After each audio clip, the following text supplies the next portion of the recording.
Nggak boleh dia sholat membawa najis. Sholat di bajunya ada najis, ada darah, di bajunya ada kotoran. Habis dari kamar mandi sarungnya terkena kotoran, nggak dibersihkan. Sholat bertemu dengan Allah dengan membawa najis, ini juga haram.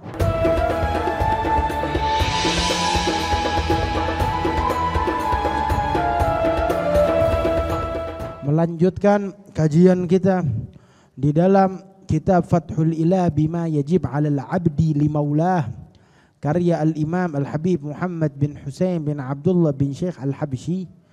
Kemarin terakhir kita membahas tentang tayammum.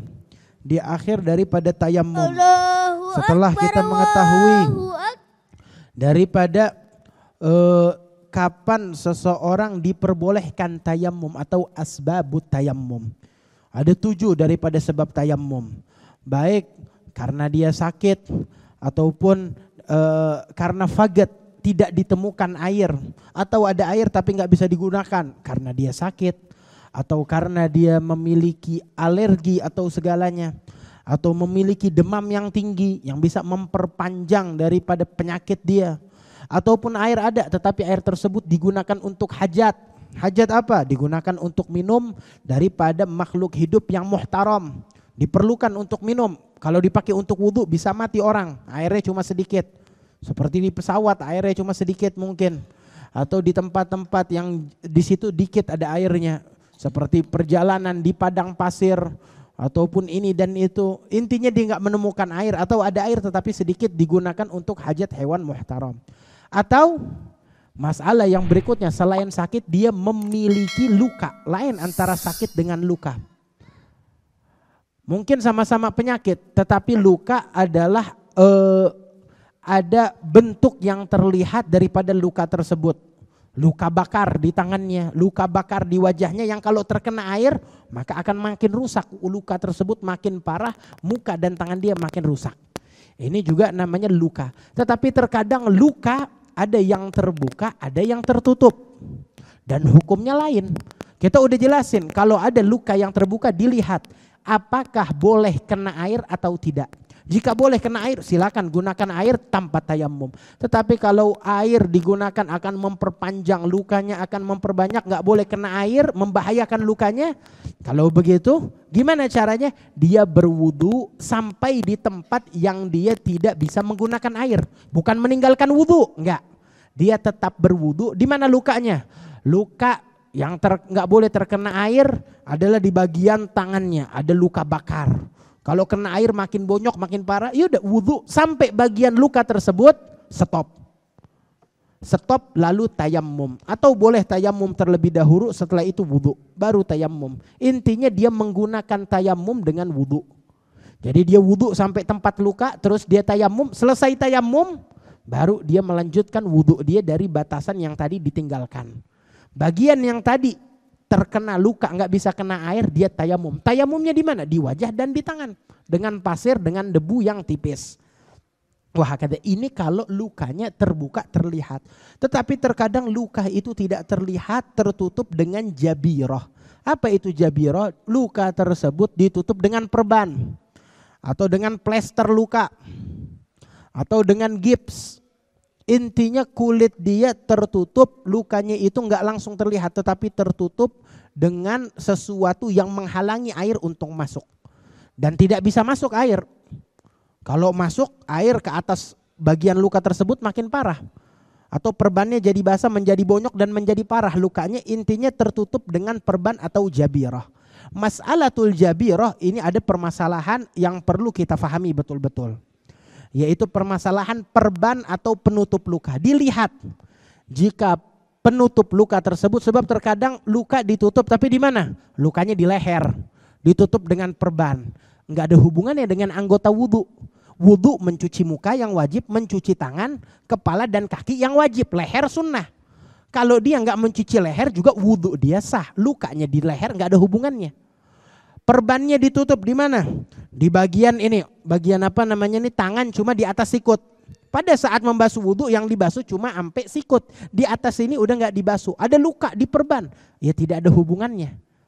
Mau dia basuh tidak basuh nggak ada hubungannya dengan wudhu. Ini adalah jabiro atau perban yang tidak berhubungan dengan hukum di dalam hukum tayammum. Nggak ada hubungannya. Biasa dia berwudhu sebagaimana biasa, nggak bisa diganggu daripada jabiro atau perban tersebut. Atau di badannya, atau di kaki, di atas dengkul, di sikut, di betis. Yang wajib dibasuh dari kaki hanya sampai mata kaki, nggak sampai betis. Jadi tidak ada hubungannya. Ini nggak ada hubungannya. Yang pertama itu posisi daripada perban. Yang pertama di luar anggota wudhu. Tidak perlu tayamum wudhu sebagaimana biasa. Yang kedua jabiroh tersebut ataupun perban tersebut di anggota wudhu. Tetapi bukan di anggota tayamum. Ada anggota wudhu, ada anggota tayamum. Anggota tayamum hanya wajah dan kedua tangan. Anggota wudhu ada 4. Ada wajah, ada tangan, ada kaki dan ada kepala. Dan kepala nggak semua. Kepala pada saat berwudu yang wajib hanyalah 1 kadar tetesan yang sampai ke kulit kepala. Hanya 1 titik dari bagian kepalanya, di depan, di belakang, di tengah. Jadi kalau luka di kepalanya diperban setengah, masih ada setengah bagian. Yang artinya juga masih termasuk ke bagian pertama yang tadi kita bilang. Maksudnya apa? Enggak beranggotakan di anggota wudu. Kenapa? Pala luas dan besar, yang luka yang diperban hanya setengah, masih ada setengah bagian untuk berwudu lebih dari cukup. Sebab yang dibutuhkan pada saat berwudu dari bagian mencuci kepala hanya sedikit, setetes atau 3 helai, bahkan 1 helai daripada rambutnya cukup sampai air ke dalam kulit kepalanya. Enggak perlu semua kepala. Jadi anggota pertama yang enggak beranggotakan di anggota wudhu. Yang kedua permasalahannya ada di anggota wudhu tetapi bukan di anggota tayammum. Lukanya di mana? Di kaki. Kakinya diperban. Kenapa? Jempolnya putus. Diperban habis operasi di jempol kakinya. Bukan di tangan, bukan di wajah. Ini masuk ke fase kedua, bagian kedua. Yaitu di anggota wudhu tetapi bukan anggota tayammum. Dan yang ketiga perbannya di anggota tayammum. Anggota tangan atau wajah ada perban. Luka yang ditutup dengan perban. Ini hukumnya lain-lain. Yang pertama hukumnya udah jelas. Selama bukan di anggota wudhu nggak perlu tayamum, wudhu sebagaimana biasa. Yang kedua adalah pada saat luka tersebut di anggota wudhu. Apa hukumnya? Cara dia berwudhu sudah kita jelasin. Pertama dia berwudhu sampai ke batasan yang tadi ada luka atau ada perban. Terus di stop di bagian perban tersebut nggak dicuci. Stop seandainya perbannya di tangan. Kita ngomong di tangan berarti ini hukum ketiga. Yaitu hukum di anggota tayamum. Tangan anggota tayamum, anggota wudhu.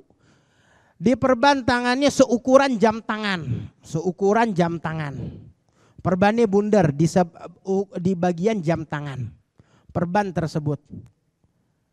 Maka perban tersebut nih di bagian tangan ini pada saat dia mencuci wajah dan mencuci tangan, bagian yang tadi ini tangan ada perban nggak dicuci, dia stop, dia bertayamum. Tayamumnya gimana? Kayak biasa yang kita ajarin, tayamum nggak berubah caranya. Mau lukanya dimanapun tayamum, yang dibasuh dengan pasir adalah muka dan tangan. Selesai dia tayamum, lanjutin untuk wudhu dari anggota tersebut. Tadi wudhunya baru sampai tangan, lanjutin.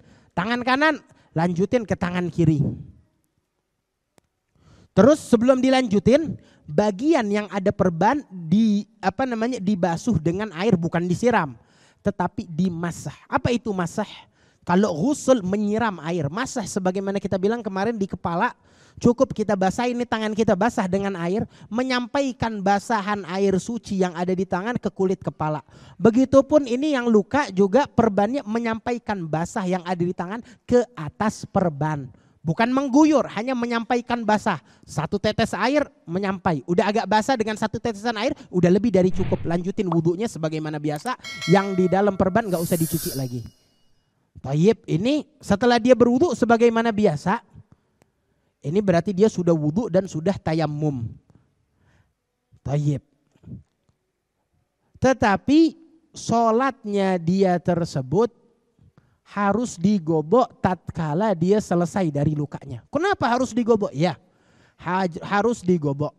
Di dalam hukum ini harus digobok. Kenapa? Sebab dia berwudu dan bertayamum dalam keadaan ada penghalang.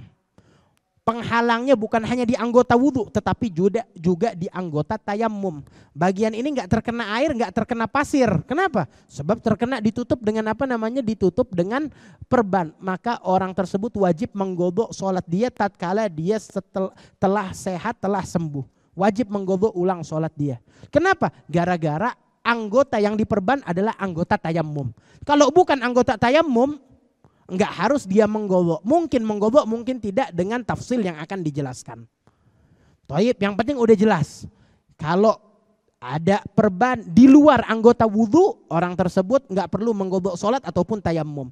Tetapi kalau di bagian tayamum, tangan atau muka, dia wajib menggodok sholat dia.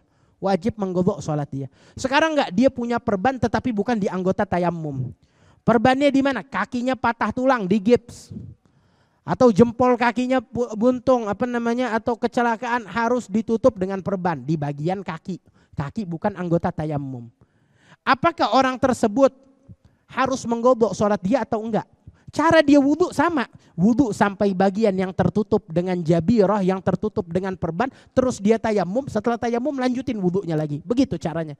Tetapi permasalahannya apakah dia wajib menggodok atau tidak? Dilihat. Ulama mengatakan wala tu'id wasatru gadrul illah au gadrul istimsak fit taharah wa in yazid an gadriha fa'aidi wa mutlagan wa hu biwajhin aw yadi. Dilihat, seandainya luka tersebut, perban tersebut enggak berlebihan, maksudnya gimana? Yang luka yang buntung cuma jempol kaki. Perbannya dari ujung jempol kaki sampai ke mana? Sampai ke ke mata kaki. Yang luka cuma secuil. Mending dia buntung kaki. Ini enggak. Lukanya apa? Lukanya cuma ada berdarah, ada luka kecil, atau ada kukunya lepas atau gimana, cantengan, yang diperban satu kaki. Ini berlebihan. Jika berlebihan seperti itu, maka orang tersebut harus menggodok sholat dia. Yang enggak menggodok seandainya di kaki tetapi perbannya kecil. Gimana perbannya kecil? Yang rusak adalah kuku dia. Maka dia perban bagian kuku dia. Kuku dia kan bagian atas, ini bagian bawah kulit. Cuma mau enggak mau harus diperban. Kalau enggak di atas doang ya lepas perbannya, harus diputar perbannya. Berarti ada bagian luka yang tertutup perban, ada bagian yang tertutup perban tetapi enggak luka. Bagian bawah jempolnya enggak luka. Atau ke belakang nariknya. Lukanya 2 cm, perbannya lebarnya 5 cm. Kenapa? Iya, enggak mungkin luka tersebut bisa tertutup, lukanya 2 cm, perbannya 2 cm, enggak mungkin. Harus mengambil kadar untuk merapatkan, untuk menempelkan daripada perekat yang ada di perban tersebut. Cuma dengan masuk akal. Dengan kadar yang betul, bukan berlebihan sampai ke mata kaki. Lukanya 2 cm, ternyata perbannya 3,5 cm atau 5 cm, sekitar segitu anggap. Maka masih dimaafkan. Kenapa? Sebab ada hajat di situ untuk mengkencangkan daripada perban dia. Maka jika dia berperban seperti itu di bagian kaki dengan kadar, yaitu luka dan juga ada bagian yang tanpa luka yang dikenain daripada perban tersebut, maka orang tersebut tidak perlu menggodok sholat dia. Dia wudhu, dia tayamum, dia sholat dan tidak perlu menggodok sholat dia. Tapi ada syaratnya. Apa syaratnya? Itu yang pertama tadi, enggak berlebihan perbannya dan bukan di tempat bagian anggota tayamum. Dan syarat yang paling utama adalah yang paling penting. Tatkala perban tersebut ditempelin sama dokter, dipasangin sama dokter, dia memiliki wudhu dalam keadaan tersebut. Mau dipasang plester, mau dipasang perban, dia mempunyai wudhu. Dia punya wudhu, baru dipasang perban. Setelah itu batal wudhunya dia mau berwudhu silakan. Enggak perlu menggodok sholat dia selama perban tersebut adalah perban yang kecil ataupun tidak berlebihan mengambil daripada anggota tubuh yang tidak luka, enggak terlalu banyak mengambilnya dan dalam keadaan mempunyai wudhu tatkala dipasang perbannya. Kalau enggak syarat tersebut luput, yang masangin dokternya perempuan, batal wudhunya. Yang masangin susternya enggak pakai sarung tangan. Ya udah, gimana sekarang? Ya sudah, berarti dia orang tersebut silakan sholat, tetapi harus menggodok sholatnya. Kenapa? Sebab dia memiliki perban yang ditutup dalam keadaan tidak mempunyai wudhu. Kan godrul istimsak nih yang kita bilang tadi. Kadar tersebut adalah kadar untuk memegang daripada perban di dalam lukanya.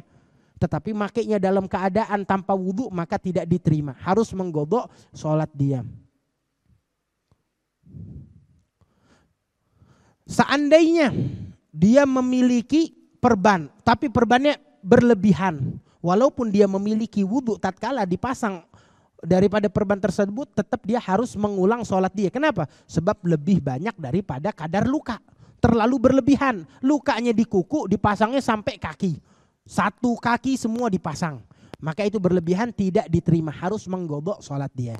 Jadi tadi ada 3. Yang pertama sama sekali nggak menggodok. Kapan? Tatkala perban tersebut dipasang di bukan anggota wudhu. Yang kedua, tatkala perban tersebut dipasang di anggota tayammum, di tangan atau di muka. Itu juga menggodok, wajib menggodok sholat dia. Yang ketiga, mungkin dia menggodok, mungkin tidak menggodok tatkala perban tersebut dipasang di bagian anggota tubuh wudhu selain tayammum, di kaki atau di kepala. Kalau di kepala masih banyak akses, kecuali kalau kepalanya full diperban satu kayak helm, itu nggak bisa. Gimana dia mau basahin kepala? Itu baru masuk ke permasalahan yang kayak kaki tadi.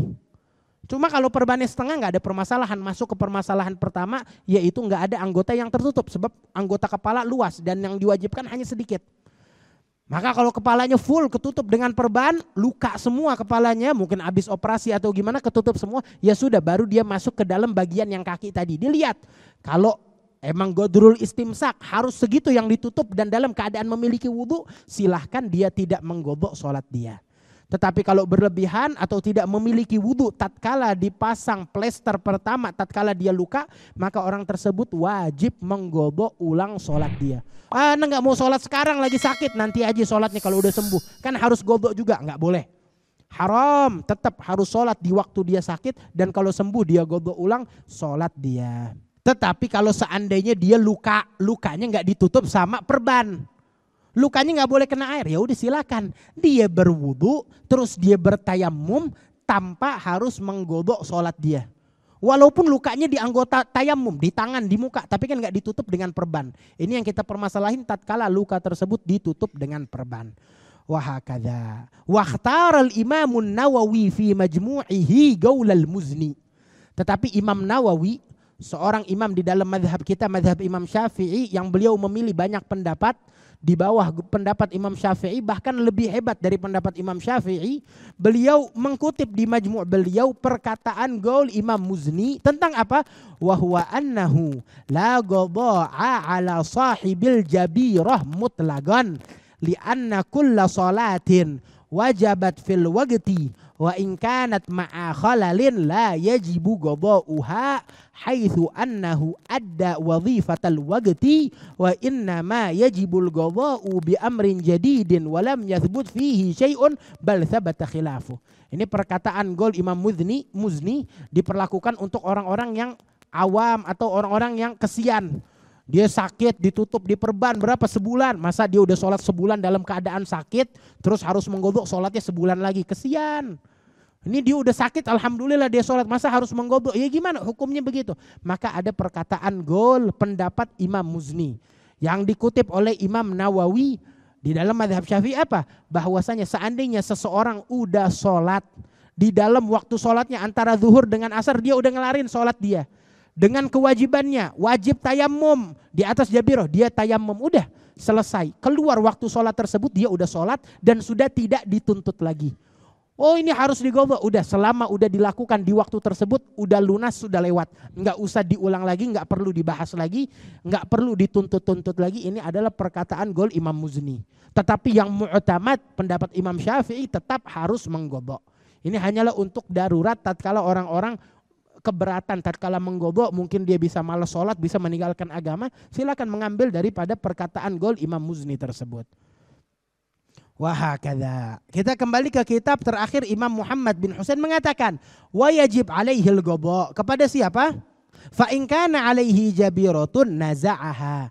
Kalau dia punya jabiroh, punya perban, kalau bisa dilepas ya dilepas. Cuma kalau nggak bisa dilepas baru kembali ke hukum yang tadi kita jelasin kata beliau. Fa in khafa min naz'iha, dia takut kalau dilepas luka dia bakal parah, ya udah ghassala sahih. Lanjutin wudu semua yang terkena ini yang sehat anggota tubuhnya wudu sebagaimana biasa, wa masaha 'alaiha. Terus yang tadi ditutup dengan jabiroh, yang ditutup dengan perban itu dielus dengan air. Enggak harus disiram, hanya menyampaikan basah wa tayammam amma tahtaha. Terus dia tayammum setelah itu selesai. Wa yajib alaihil ghadha idza wada'al jabila ala ghairi tuhur. Tetapi harus digobo. Kapan digoboknya? Tatkala dia menaruh memasang daripada perban atau plester tersebut tetapi dia tidak memiliki tuhur, dalam keadaan tidak memiliki wudu, harus menggobok sholat dia. Au kanat fil wajhi wal yadain, atau dalam keadaan wudu, dia memiliki wudu, dia pasang, tetapi masangnya di muka atau di tangan dia, maka harus mengulang daripada sholat dia digobok. Au yatayammam lil barat, atau yang kemarin kita bahas, dia tayamum kenapa? Ada air, cuma dia tayamum kenapa? Gara-gara dingin. Kalau dia pakai air di musim dingin, airnya dingin, air es, dia nggak nemuin kayu bakar, dia nggak nemuin yang di kamar mandi kayak di hotel tuh, tinggal dinyalain airnya berubah jadi panas, nggak nemuin kompor gas buat manasin air, nggak nemuin anduk atau kain untuk untuk meredakan dingin di tubuh dia setelah berwudu, nggak ketemu. Ya sudah, dia tetap wudu, dia tetap tayamum, nggak perlu berwudu, sebab kalau wudu dia bakal sakit, udaranya dingin. Silakan dia tayamum tapi nanti gobok. Wajib juga menggodok sholat dia. Auli fagdil ma, atau dia tayamum gara-gara nggak nemuin air. Kalau dia tayamum gara-gara yang pertama kita bahas nggak nemuin air, dia muter-muter nggak ada air, ya udah silakan dia menggodok sholat dia. Fi mahallin yaghlibu fihi wujuduh. Tetapi ini kalau nggak nemuin air di tempat yang biasanya ada air. Di mana tempat yang biasa ada air? Di Kampung Gaga. Kampung Gaga alhamdulillah selalu ada air. Cuma dalam suatu hari satu kampung kehilangan air. Di sumur airnya kering. Di keran airnya diledeng gak kebuka. Gak hujan lagi paceklik. Gak ada air. Dia jalan udah mencari di goder al-ghauth. Terus hadil gurub. Gak ada air. Ada air di mana? Di Ancol. Ya gak perlu, itu hadil bu'ud sudah. Gak perlu dicari. Sekarang biasanya di kampung kita ada air, nih gak ada air. Silakan dia tayamum tapi nanti digobok. Gara-gara biasanya ada yaghlib fihi wujudul ma. Atau di mana? Di hutan. Atau di mana? Di mana sih tempat yang biasa orang itu nggak nemuin air? Di padang pasir. Di dalam perjalanan zaman dulu. Perjalanan zaman dulu lewat padang pasir, lewat hutan, lewat pegunungan. Mungkin biasa dalam perjalanan orang kesulitan air. Nggak perlu menggobok daripada nggak perlu menggodok daripada sholat dia. Tapi kalau dia di kampung dia yang emang selalu ada air, cuma sekarang nggak ditemuin air, maka dia wajib menggodok sholat dia. Bukan berarti dia nggak sholat pas nggak ada air, dia tetap sholat dengan tayamum, tapi nanti tatkala ada air dia menggodok ulang daripada sholat dia. Gitu Ustaz Khadir, betul? Ada yang kurang?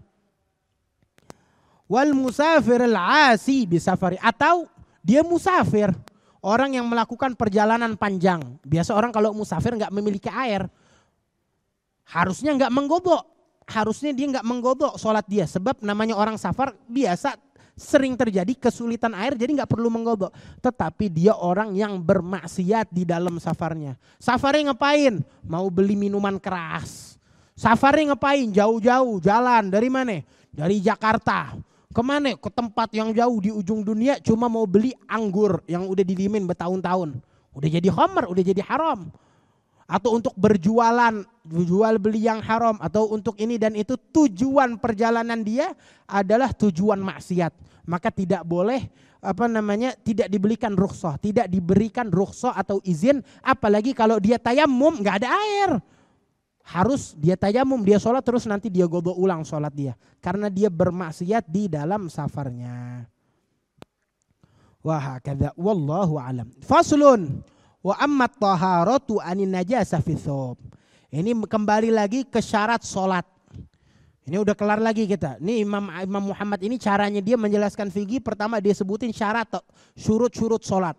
Yang pertama taharah, yang pertama baligh. Setelah disebutin syarat-syarat sholat tuh yang 10 atau yang 15 kemarin dibahas, satu-satu dipretelin syaratnya.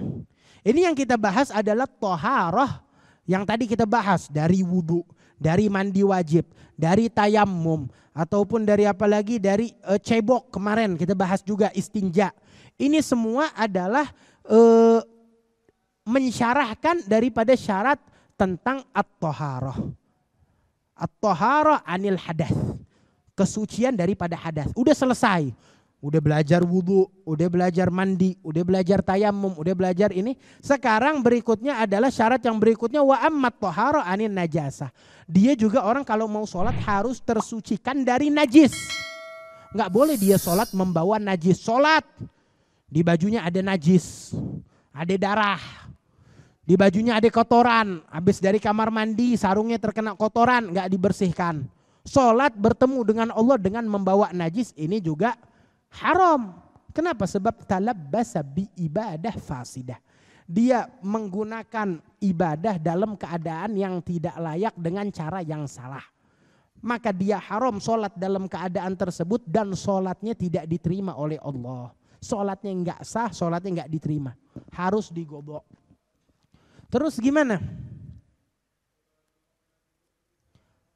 Dijelasin. Wa amma tahara anin najasah fi thawb wal badan wal makan fan najasatu hiyal khamru.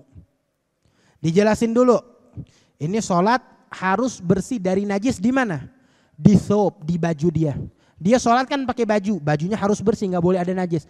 Pakai rida, ridanya harus bersih. Pakai imamah, imamahnya harus dipastikan bersih, nggak ada najis. Anda nggak pakai imamah, pakai topi, ya silakan mau pakai topi koboi sholat nggak apa-apa, nggak ada yang larang. Cuma topinya najis, ya nggak boleh dipakai. Minggirin topinya atau bersihin topinya dari najis. Pakaian yang dia pakai harus tersterilkan, dipastikan nggak ada najis di situ. Di pakaian yang dia pakai. Fithob wal badan atau di badan dia. Di badan dia apa? Di badan dia bagian anggota tubuh dia belum cebok, belum istinja dari kamar mandi. Ada najis. Nggak boleh sholat dalam keadaan tersebut, harus dibersihkan. Wal makan. Begitupun tempat dia sholat. Tempat dia sholat di mana? Di masjid. Apakah masjid semuanya harus suci? Enggak. Cukup bagian yang dia bakal sujud. Dia sujud sekitar kurang lebih berapa namanya 80 cm dikali 40 cm tempat dia sujud. Ya udah segitu. Kadar tersebut harus suci baik di masjid atau di rumah atau di jalanan. Harus dipastikan suci, enggak ada najis. Dia mau sujud, ada kotoran kambing di tempat sujud, enggak bisa. Harus bergeser, harus berpindah tempat. Ini syarat sholat harus menjaga najis. Di badan dia, di baju dia, pakaian dia, ataupun di tempat dia sholat. Emang najis itu apa? Najis itu ada banyak. Najis ada banyak. Sebagian ulama mentarifkan dengan menyebut satu-satu tentang najis tersebut. A, B, C, D disebutin. Sebagian enggak. Sebagian menyebutkan najis dengan apa? Dengan definisi atau dengan had.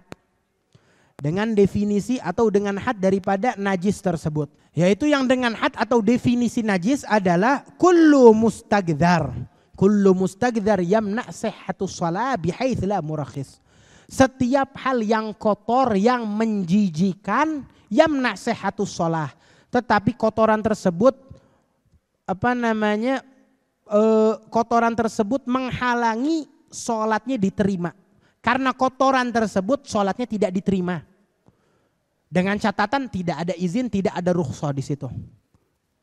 Sebab ada kotoran, yang kotoran tersebut mustagdhar, sesuatu yang kotor, sesuatu yang dekil, tidak disukai. Tetapi kalau dia memiliki hal tersebut dimaafkan. Atau tidak ada hubungannya dengan sholatnya sah atau tidak. Seperti apa? Seperti air liur. Itu sesuatu yang kotor tetapi enggak najis. Sebab tidak melarang daripada sahnya sholat. Atau ingus, lagi sholat keluar ingus dia. Ingus adalah sesuatu yang kotor, mustagdar. Tetapi tidak menafikan daripada sahnya sholat dia. Yang termasuk najis adalah yang melarang, menafikan sholat dia menjadi sah. Seperti apa? Maka disebutkan ta'rif bil'ad. Disebutin satu-satu oleh muallif. Yang najis, yang pertama adalah hiya al-khamru. Yaitu adalah khamar. Apa itu khamar? Khamar adalah anggur. Yang anggur tersebut dibuat menjadi minuman keras. Nggak ngerti ya bikinnya gimana. Intinya dibikin, didiemin. sampai menjadi atau basi atau dikasih apa sampai berubah menjadi minuman keras memabukkan. Itu namanya khamar seperti itu. Entah dikasih sesuatu di dalamnya atau dibiarin begitu saja di bawah matahari atau dimasukin ke suatu alat atau diberikan sesuatu. Intinya jus anggur tersebut berubah menjadi memabukkan. Maka ini hukumnya menjadi khamar. Khamar haram diminum. Tetapi di dalam perihal najis dia najis. Yang artinya orang kalau terkena khamar harus dicuci tubuhnya. Bajunya kena khamar harus dicuci, harus disucikan. Gimana cara mensucikannya? Nanti kita diajarin. Ini najisnya dulu disebutin. Cara membersihkannya lain-lain. Tetapi yang pertama adalah khamar. Anggur yang telah menjadi minuman keras. Wan nabidh. Apa itu nabidh? Nabidh adalah minuman keras tetapi bukan terbuat dari anggur. Terbuat dari buah-buahan yang lain selain daripada anggur. Entah dia terbuat dari kurma atau terbuat dari dari jus apel, dari jus jeruk yang aslinya buah-buahan tetapi dirubah menjadi minuman keras. Minuman keras juga dibilangnya, tetapi itu nabidh bukan khamar namanya. Sebab berbeda di dalam pendapat para ulama. Di zaman Nabi Muhammad yang diharamkan adalah khamar tentang anggur tersebut. Nabidh belum ada dari buah-buahan lain. Tetapi tatkala muncul buah-buahan lain yang menjadi minuman keras memabukkan, maka hukumnya sama menjadi khamar. Tetapi namanya ada khamar, ada nabidh. Setelah itu al-kalbu, ada anjing. Itu juga najis. Wal khinzir, begitupun daripada khinzir atau babi. Baik babi hutan, babi kota, babi peternakan, babi pabrik, intinya babi apapun. Wal khinzir wa ma tulad min ahadihima, atau yang lahir dari kedua hewan tersebut. Anjing punya anak tapi anaknya berbentuk tikus. Babi punya anak, anaknya berbentuk kambing keluarnya. Keluar dari rahim daripada cuma berbentuk kambing, nggak ngerti gimana. Atau bentuknya manusia bahkan menjadi najis. Selama keluar ayah ibunya, salah satu ayah atau ibunya adalah dua hewan tersebut, hukumnya menjadi najis. Wal maitatu illal adami. Begitupun juga hewan yang telah mati. Yang telah mati, yang bernyawa telah mati, meninggal dunia menjadi najis. Semuanya kecuali 3. Yaitu yang pertama manusia, kalau ruhnya hilang enggak najis. Wassamak atau ikan. Ikan mati, bukan disembelih ini kita ngomong, mati. Juga enggak najis. Atau jarot, belalang. Ada bangke belalang, bukan bangke. Najis? Enggak, kalau belalang enggak najis. Mau ente makan juga sudah halal. Boleh dimakan, halal dan tidak najis. Ini 3 hal. Selain itu yang mati nyawanya berpindah alam, maka hukumnya najis. Kambing, kalau disembelih halal. Kalau enggak disembelih mati, ya najis. Najis, rambutnya menjadi najis, darahnya menjadi najis, dagingnya menjadi najis. Kucing, apapun selama dia mati menjadi najis. Kucing kan tapi enggak najis. Yang najis binatang tadi disebut cuma khinzir ataupun kaleb. Kucing enggak termasuk, tetapi kalau dia mati, meninggal dunia, ruhnya berpindah, maka menjadi najis daripada kucing tersebut. Hewan apa lagi? Kambing, suci, tetapi tatkala mati tanpa disembelih menjadi najis. Sapi, semua hewan kecuali cuma 3 hewan. Manusia, ikan dan juga belalang yang tidak menjadi najis. Wadam, begitupun juga yang najis adalah darah siapapun. Darah manusia, darah hewan, darah apapun selama itu darah menjadi najis. Wal gaih ataupun gaih, apa itu gaih? Nanah. Nanah yang putih, darah putih atau nanah itu juga najis. Wal gaih, muntah. Muntah bukan air liur, muntah. Muntah itu yang keluar dari lambung. Walaupun cuma air putih. Air putih ini suci. Dia minum air putih. 2 hari puasa enggak makan. Perutnya kosong, enggak ada najis. Dia minum air putihnya masuk lambung terus dia muntah. Pada saat masih putih belum berwarna, enggak ada bau. Selama telah melewati daripada kerongkongan dia menyampai lambung, keluar lagi menjadi najis. Itu namanya muntah. Yang keluar dari lambung, yang naik dari lambung udah melewati batas daripada kerongkongan. Itu sudah menjadi najis. Apapun keluarnya, walaupun masih utuh, tidak berubah, tidak bau, menjadi najis. Al-gai. Warrauth, kotoran hewan. Wal baul, air kencing. Wal madhi, madhi juga termasuk najis. Cairan yang keluar dari kemaluan, tetapi bukan mani, selain mani. Kalau mani itu suci, ini madhi. Lebih lebih bening dan lebih encer daripada mani tersebut, daripada sifat madhi. Atau wadi. Atau wadi ini madhi keluarnya terkadang itu tatkala seseorang di puncak daripada nafsu atau syahwat dia, tetapi bukan mani, sebelum keluar mani atau setelah keluar mani, bukan daripada mani tersebut. Atau wadi yang keluar tatkala seseorang letih, mengangkat beban berat, bekerja berhari-hari atau bekerja keras sampai keluar daripada cairan tersebut dari kemaluan dia. Ini juga termasuk sebagaimana hukum air seni atau air kencing, hukumnya najis. Wal ma'al mutaghayyir as-sa'il min fammin na'im al-mutahaqqiq khurujuhu minal ma'dah. Begitupun air liur yang keluar tatkala seseorang tidur, dengan catatan air liur tersebut keluarnya bukan dari mulut, keluar lewat mulut tetapi bukan ludah, tetapi air tersebut keluar dari lambung dia seperti muntah, tetapi bukan muntah, keluarnya dengan mengalir sebagaimana air liur.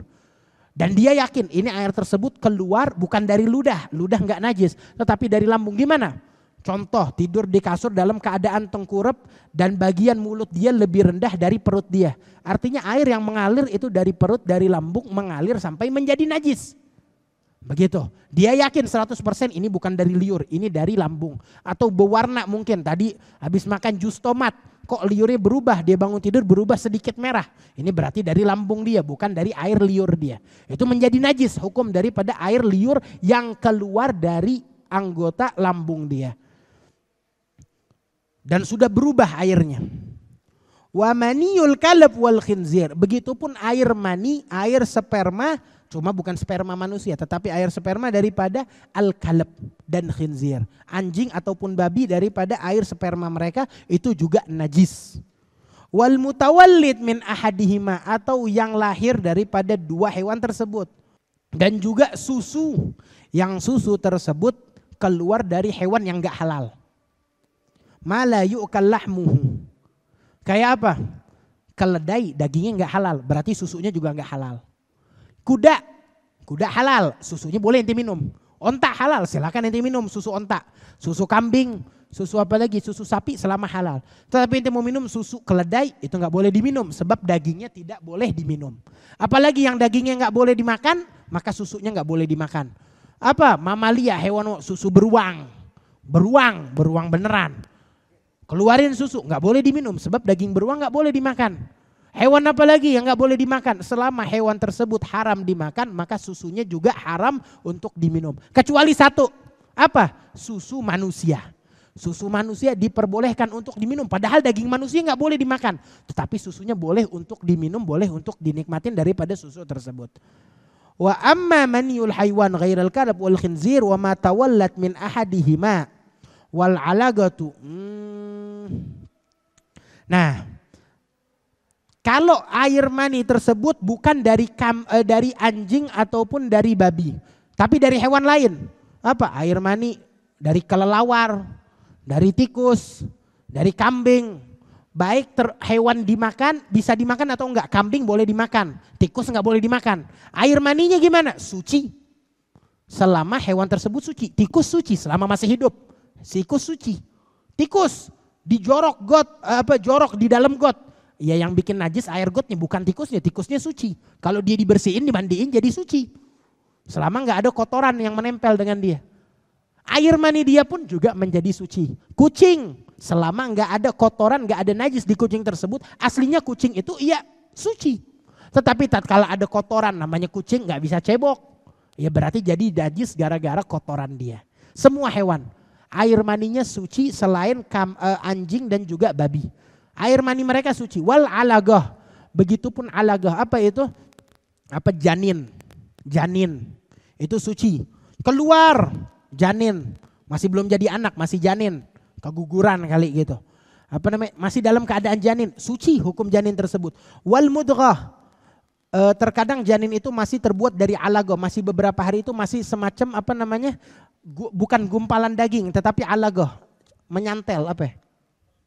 Gumpalan darah, alagah gumpalan darah, mudghah gumpalan darah, mudghah daging, alagah gumpalan darah, masih berupa gumpalan darah, cuma itu adalah yang calon janin anakmu, keluar mungkin keguguran itu menjadi suci, masih suci sebab calon anak.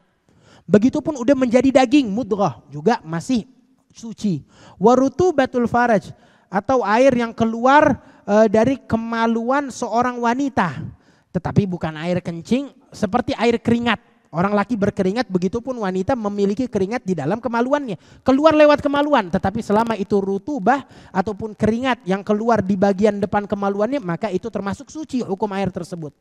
Fatahirat wal juz'ul munfasil minal haywan kamaitatih. Ini panjang, nanti kita bahas di kajian yang akan datang. Bagian yang terputus dari hewan yang hidup hukumnya kayak kamaitatih. Gimana? Manusia jarinya putus. Apa nih hukum jarinya yang putus? Suci apa kagak? Kambing, kakinya buntung. Ini kaki kambing hukumnya suci apa enggak? Boleh disate apa enggak tuh kaki? Kambingnya masih hidup, tapi pahanya udah hilang. Hukumnya najis atau suci, halal atau kagak? Kucing, bulunya putus. Kucingnya hukumnya suci, tiba-tiba bulunya putus. Bulunya rontok. Ini sekarang bagian dari hewan yang terpisah dari hewannya. Hewannya masih hidup, cuma bagian tubuhnya terpisah. Apa hukum daripada bagian tubuh yang terpisah tersebut? Apakah suci atau najis? Boleh dimakan atau tidak? Insya Allah kita bahas di kajian yang akan datang. Wallahu a'lam.